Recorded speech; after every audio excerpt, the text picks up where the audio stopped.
சமூக நீதித்துறை அமைச்சர் வன்னியரசு திண்டிவனத்தில் ஒரு சாலையோர கடையில் பீஃப் பிரியாணி சாப்பிட்டது தொடர்பான காணொலி சமூக வலைதளங்களில் வேகமாக பரவி வருகிறது. அரசு மற்றும் கட்சி பணிகளுக்காக திண்டிவனம் வழியாக சென்ற அவர் திடீரென வாகனத்தை நிறுத்தச் சொல்லி அங்கிருந்த மக்களுடன் நின்றவாறே பீஃப் பிரியாணியை ருசித்து சாப்பிட்டார். சாலையோர கடையில் அமைச்சர் தங்களோடு இணைந்து உணவருந்தியதைக் கண்டு பொதுமக்கள் நெகிழ்ச்சி அடைந்தனர்.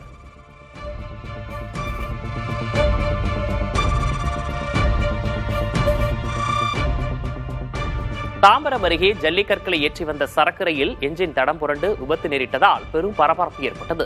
சென்னை எழும்பூர் செங்கல்பட்டு இடையேயான 16 பெட்டிகளை கொண்ட சரக்கு ரயிலில் ஜல்லிக்கற்கள் கொண்டு செல்லப்பட்டன. சரக்கு ரயில் தாம்பரம் ரயில் நிலையம் அருகே சென்று கொண்டிருந்த போது இன்ஜின் முன்பக்க சக்கரம் தண்டவாளத்தில் இருந்து இறங்கி தடம் புரண்டது. சுதாரித்த ஓட்டுநர் இன்ஜினில் இருந்து பிற பெட்டிகளை துண்டித்தார். இதனால் பெரும் விபத்து தவிர்க்கப்பட்டது. திருப்பதி ஏழுமலையான் கோயிலில் இலவச தரிசன வரிசையில் 24 மணி நேரம் காத்திருந்து ஏராளமான பக்தர்கள் வழிபாடு மேற்கொண்டுள்ளனர். வார விடுமுறையால் ஆந்திர மாநிலம் திருப்பதி ஏழுமலையான் கோயிலுக்கு வரும் பக்தர்கள் எண்ணிக்கை அதிகரித்துள்ளது. இலவச தரிசனம் மேற்கொள்ள வந்த பக்தர்கள் வைகுண்டம் காத்திருப்பு பகுதியில் 31 அறைகளும் நிரம்பி 4 கிலோமீட்டருக்கு மேல் நீண்ட வரிசையில் காத்திருக்கின்றனர்.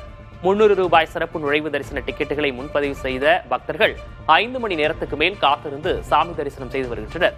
வெள்ளிக்கிழமை ஒரே நாளில் 74,636 பக்தர்கள் தரிசனம் செய்துள்ளனர். 4,44 லட்சம் ரூபாய் உண்டியல் காணிக்கை செலுத்தியுள்ளனர். கேந்திர வித்யாலயா பள்ளிகளில் 6 முதல் 9ஆம் வகுப்புகளில் சமஸ்கிருத மொழி கற்பிக்கும் ஒரு வகுப்பு பிரிவாவது இருக்க வேண்டும் என்று கேந்திரிய வித்யாலய சங்கநாதன் உத்தரவிட்டுள்ளது. புதிய தேசிய கல்விக் கொள்கையின்படி சிபிஎஸ்இ பள்ளிகளில் 6 முதல் 9ஆம் வகுப்பு வரை 3 மொழிகள் கற்பிக்கப்படுவது கட்டாயமாக்கப்பட்டுள்ளது. இதில் ஆங்கிலம் தவிர்த்து 2 இந்திய மொழிகள் கற்பிக்கப்பட வேண்டும் என்று கூறப்பட்டுள்ளது. கேந்திர வித்யாலயா பள்ளிகளை பொறுத்தவரை முதல் மொழியாக ஹிந்தியும் 2ஆம் மொழியாக ஆங்கிலமும் கற்பிக்கப்பட வேண்டும். 3வது மொழியாக சமஸ்கிருதம் அல்லது மாநில மொழி கற்பிக்கப்பட வேண்டும்.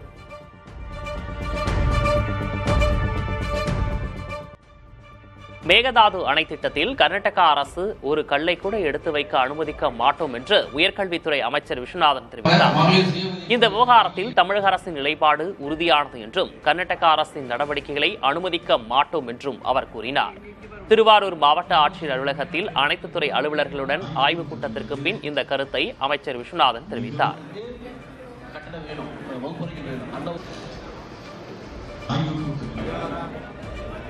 தாவேக அமைச்சரவை கமிஷன் லஞ்சம் வாங்காமல் செயல்படுவதாக மின்சாரத்துறை அமைச்சர் நிர்மல்குமார் கூறினார். தேனி மாவட்டம் பெரியகுளம் அருகே தனியார் மண்டபம் ஒன்றில் தாவேகவில் மாற்றுக் கட்சியினர் இணையும் விழா நடைபெற்றது. இந்த நிகழ்வில் கலந்து கொண்டு பேசிய நிர்மல்குமார் பர்சன்டேஜ் என்ற வார்த்தையே இல்லாமல் தலைமைச் செயலகம் செயல்படுவதாக கூறினார்.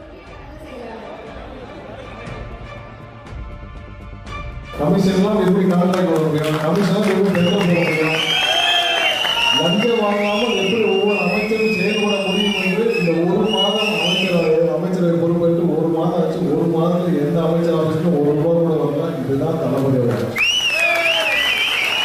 எந்த அமைச்சர் அலுவலகத்துலையும் எந்த அமைச்சருக்கு ஒரு ரூபா கூட யாரும் உள்ளே வரல. யாரும் கமிஷன் எதுவும் பேசி வரல. எங்கேயும் பர்சன்டேஜ் வார்த்தை தலைமைச் செயலகத்திலே கிடையாது.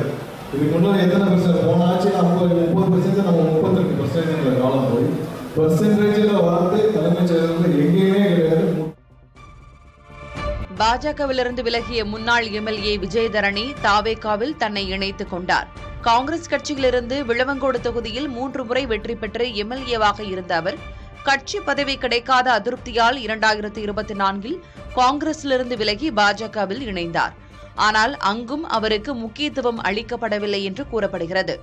அண்மையில் நடந்த சட்டமன்ற தேர்தலில் அதே விளவங்கோடு தொகுதியில் பாஜக சார்பில் அவர் வேட்பாளராக அறிவிக்கப்பட்டார். ஆனால் தோல்வியை தழுவிய விஜயதரணி அதிருப்தியில் இருந்ததாக கூறப்படுகிறது. இந்நிலையில் சென்னை பனையூரில் உள்ள தாவேகா அலுவலகத்தில் அமைச்சர்கள் ஆனந்த் ஆதவ் அர்ஜுனா முன்னிலையில் தாவேகாவில் தன்னை இணைத்துக் கொண்டார்.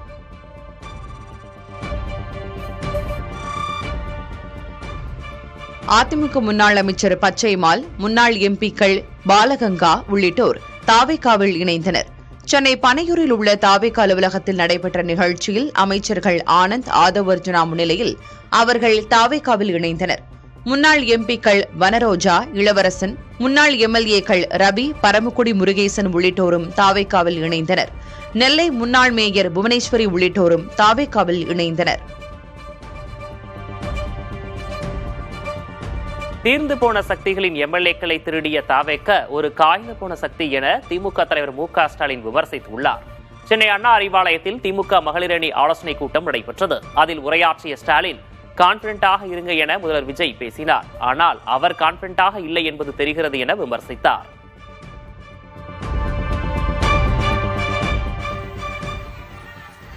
ஜனநாயகத்தை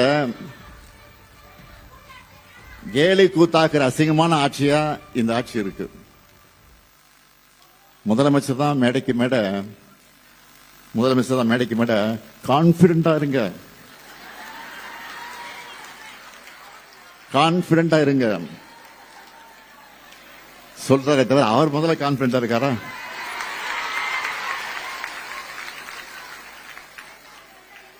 அதனாலதான் தீர்ந்து போன சக்தின்னு சொன்னவங்க கூட உறுப்பினர்களை திருடிட்டு இருக்காரு. இப்போ தீர்ந்து போன சக்தி ஒட்டிய திருடுற இவர் எவ்வளவு காஞ்சி போன சக்தியா இருப்பாரு பாருங்க.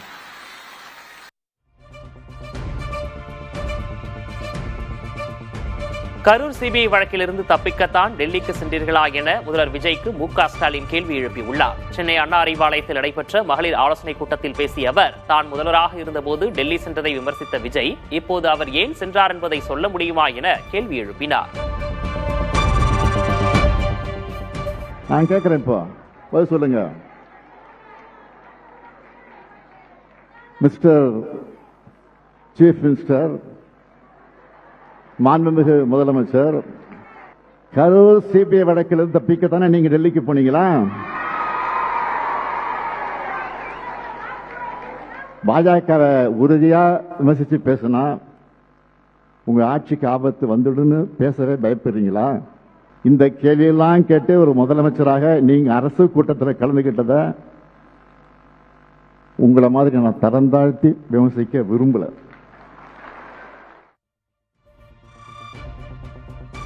தாவேகவிடம் இருந்துதான் பெண்களுக்கு பாதுகாப்பு வேண்டும் என முன்னாள் முதல்வர் மு.க. ஸ்டாலின் விமர்சித்துள்ளார். அண்ணா அறிவாலயத்தில் நடைபெற்ற திமுக மகளிர் மற்றும் மகளிர் தொண்டரணி ஆலோசனை கூட்டத்தில் பேசிய அவர், தாவேக ஆட்சியில் நடைபெற்ற பாலியல் குற்றங்களை பட்டியலிட்டு பேசினார். திருவைகுண்டத்தில் ஆளுங்கட்சியை சார்ந்த பெண்ணுக்கு அந்த கட்சியினரை பாலியல் தொல்லை கொடுத்திருக்கிறாங்க. இது பத்தி 2 அமைச்சர்கிட்ட முறையிட்டும் நீதி கிடைக்கல. நேற்று கூட ஆலந்தூர்லையும் சேலத்திலையும் ஆளுங்கட்சியை சேர்ந்த நபர்களை பாலியல் குற்றங்களில் ஈடுபட்டதா செய்திகள் வந்துச்சு. தமிழ்நாட்டில் பெண்களுக்கு எதிரான பெரும்பாலான குற்ற செயல்களில் தாவேக நிர்வாகிகள் தான் சம்பந்தப்பட்டிருக்காங்கன்னு செய்திகள் வந்துட்டு இருக்கு. பிரச்சாரத்தில் பேசும்போது தாவேக ஆட்சி பாதுகாப்பு கொடுக்கணும்னு சொன்னாங்க. ஆனா இப்போ தாவேக கிட்ட இருந்து பாதுகாப்பு வேணும்னு மக்கள் கேட்கிற நிலைக்கு இன்னைக்கு தமிழ்நாடு வந்திருக்கு.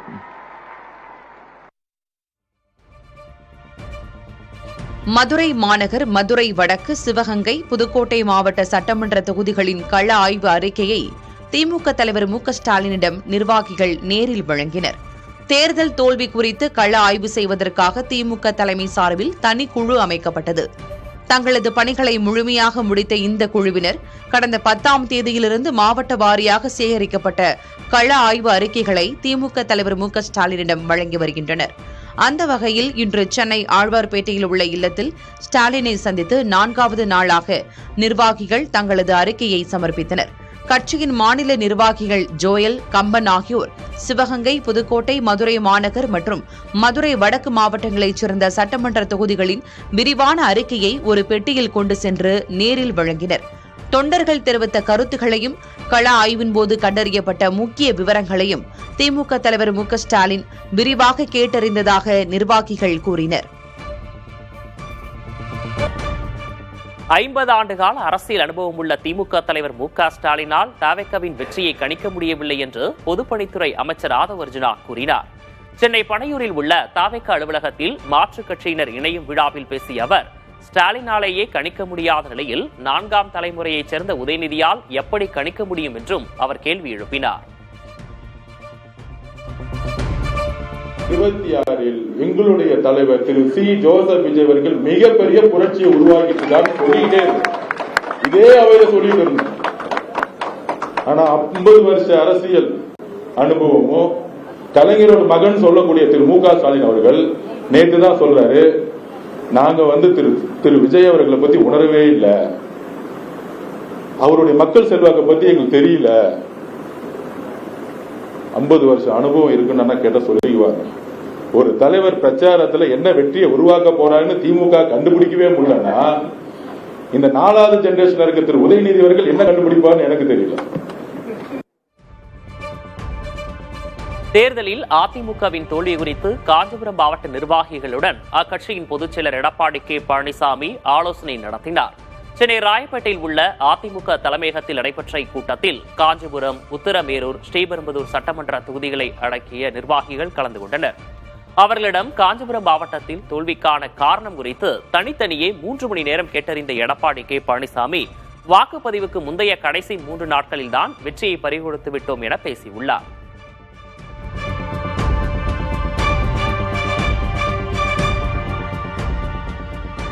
அதிமுகவின் உண்மையான எதிரி தவேக இல்லை, திமுக தான் என எடப்பாடி கே பழனிசாமி தெரிவித்துள்ளார். சென்னை ராயப்பேட்டையில் உள்ள அதிமுக தலைமை அலுவலகத்தில் கட்சி நிர்வாகிகளிடம் பேசிய அவர், எதன் மூலம் தவேக வென்றதோ அதே இன்ஸ்டாகிராம் மூலமே நாமும் வெல்வோம் என்றும் அதிமுகவின் சமூக வலைதள செயல்பாடுகளை அதிகரிக்க வேண்டும் எனவும் கூறியுள்ளார். மேலும் சமூக வலைதளங்களை சரிவர கையாளாததே அதிமுகவின் தோல்விக்கான காரணம் என்றும் இன்ஸ்டா ரீல்ஸ் மூலம் அரசின் தவறுகளை மக்களிடம் கொண்டு சேர்க்க வேண்டும் எனவும் நிர்வாகிகளுக்கு அவர் அறிவுறுத்தியுள்ளார்.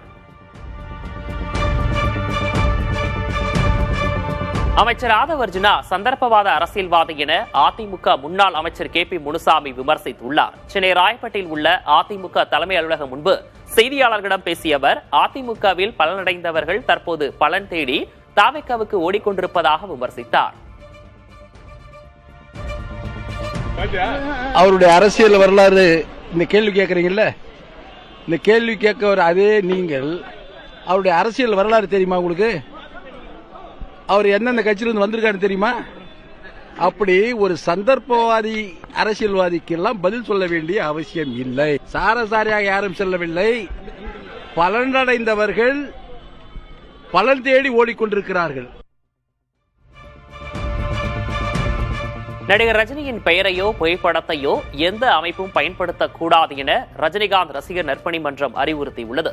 அண்ணாமலை, ராகவா லாரன்ஸ் ஆகியோருக்கு ரஜினி ஆதரவு என வலைதளங்களில் தகவல் பரவிய நிலையில் ரஜினிகாந்த் ரசிகர் நற்பணி மன்றம் அறிக்கை ஒன்றை வெளியிட்டுள்ளது. அதில் ரஜினியின் பெயரையோ புகைப்படத்தையோ எந்த ஒரு கட்சிக்கோ அமைப்புக்கோ பயன்படுத்தக்கூடாது என தெரிவிக்கப்பட்டுள்ளது. ஜென்சி தலைமுறையைச் சேர்ந்த இளைஞர்கள் சரியான முடிவு எடுக்கிறார்களா என்பதே முக்கியமான கேள்வியாக இருப்பதாக புதிய இயக்கம் தொடங்கியுள்ள அண்ணாமலை வினவியுள்ளார். கோவை கருமத்தம்பட்டியில் தனியார் கல்லூரியில் நடைபெற்ற பட்டமளிப்பு விழாவில் பங்கேற்று பேசிய வீத லீடர் நிறுவனர் அண்ணாமலை, அனைத்து மாணவர்களும் செயற்கை நுண்ணறிவு தொழில்நுட்பத்தை கற்றுக்கொள்ள வேண்டும் என்றார். மாணவர்கள் பயணங்களை மேற்கொண்டு புதிய அனுபவங்களை பெற வேண்டும் என்றும் அண்ணாமலை கேட்டுக் கொண்டார். 98, 99 born, அதுக்கு பின்னாடி இருந்து பிறந்தவங்க அவங்க எல்லாமே they take very life lightly. I don't believe in that.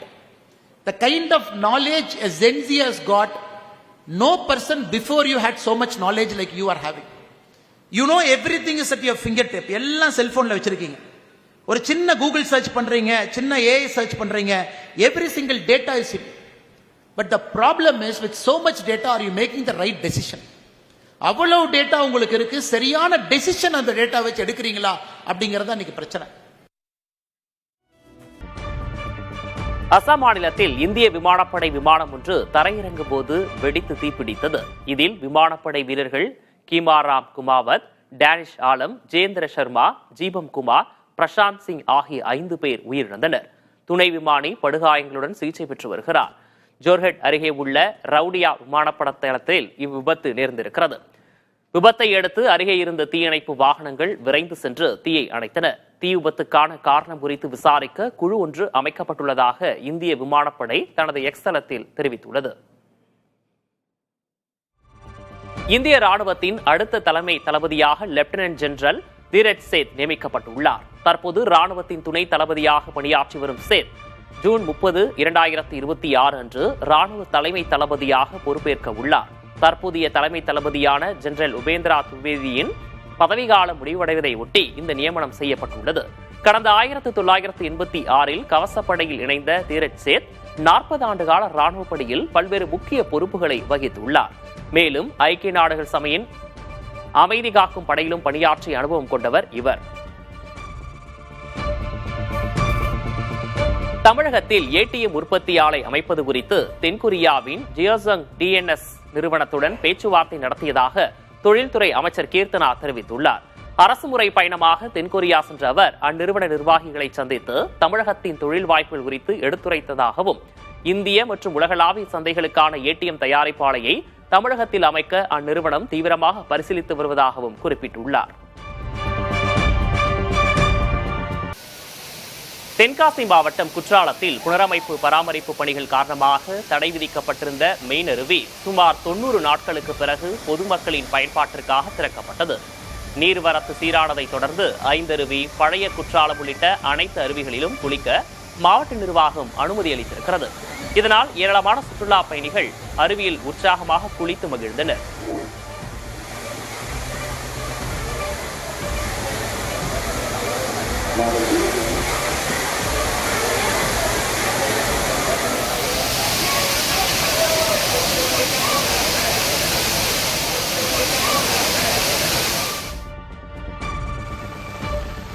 Krishnagiri மற்றும் சுற்றுவட்டார பகுதிகளில் தொடர்ந்து 3வது நாளாக கனமழை பெய்தது. புதுப்பேட்டை, பழையப்பேட்டை, லண்டன்பேட்டை உள்ளிட்ட பகுதிகளில் பெய்த மழையால் சாலைகளில் மழைநீர் பெருக்கெடுத்தது. புறநகர் பகுதிகளான அவதானப்பட்டி, குந்தாரப்பள்ளி உள்ளிட்ட பகுதிகளிலும் குளிர்ந்த காற்றுடன் மழை பெய்தது.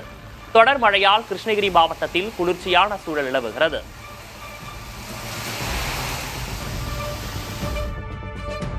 திருவண்ணாமலை அருணாச்சலேஸ்வரர் கோவிலின் 14 கிலோமீட்டர் கிரிவல பாதையில் பக்தர்கள் விட்டுச் சென்ற குப்பைகளை அகற்றும் பணியில் வெளிநாட்டவர்கள் உள்ளிட்ட 100க்கும் மேற்பட்டோர் ஈடுபட்டனர். பிராணகேந்திரா அமைப்பு, திருவண்ணாமலை மாநகராட்சி மற்றும் வனத்துறை இணைந்து மேற்கொண்ட இந்த தூய்மைப் பணியில் இஸ்ரேல், ஜெர்மனி, ரஷ்யா உள்ளிட்ட நாடுகளைச் சேர்ந்த வெளிநாட்டவர்களும் தமிழ்நாடு, ஆந்திரா, கர்நாடகாவைச் சேர்ந்த தன்னார்வலர்களும் பங்கேற்றனர். கிரிவல பாதையில் தேங்கியிருந்த பிளாஸ்டிக் கழிவுகள், கண்ணாடி பாட்டில்கள், பழைய துணிகள் உள்ளிட்ட குப்பைகள் அகற்றப்பட்டன. இந்த கழிவுகள் வனவிலங்குகளுக்கு பாதிப்பை ஏற்படுத்தும் அபாயம் இருப்பதாகவும் தெரிவிக்கப்பட்டது.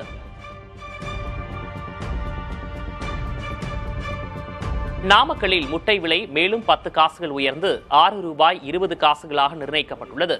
முட்டையின் தேவை அதிகரித்துள்ள நிலையில் அதன் விலையும் உயர்ந்து வருகிறது. இந்நிலையில் முட்டை ஒன்றின் பண்ணை கொள்முதல் விலை மேலும் 10 காசுகள் உயர்ந்துள்ளது. கேரளாவில் மீன்பிடி தடைக்காலம் அமலில் உள்ள நிலையில் முட்டையின் தேவை அதிகரித்துள்ளதாக பண்ணை உரிமையாளர்கள் தெரிவிக்கின்றனர்.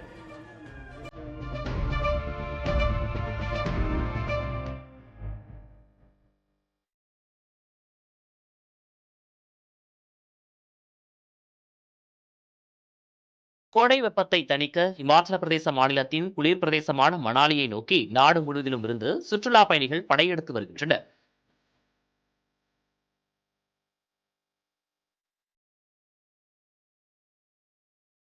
வார இறுதி நாளான சனிக்கிழமையன்று வாகனங்களின் எண்ணிக்கை திடீரென பல மடங்கு அதிகரித்ததால் மண்டி, குல்லு தேசிய நெடுஞ்சாலையில் மிக கடுமையான போக்குவரத்து நெரிசல் ஏற்பட்டது.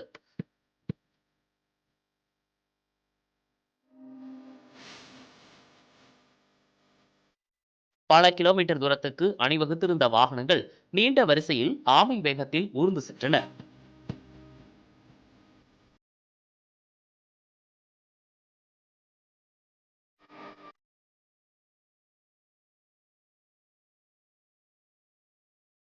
இதனால் பயணிகளும் உள்ளூர் மக்களும் கடும் சிரமத்திற்கு ஆளாகினர். இந்த நெரிசலை கட்டுப்படுத்த முக்கிய சந்திப்புகளில் கூடுதல் காவலர்கள் நிறுத்தப்பட்டனர்.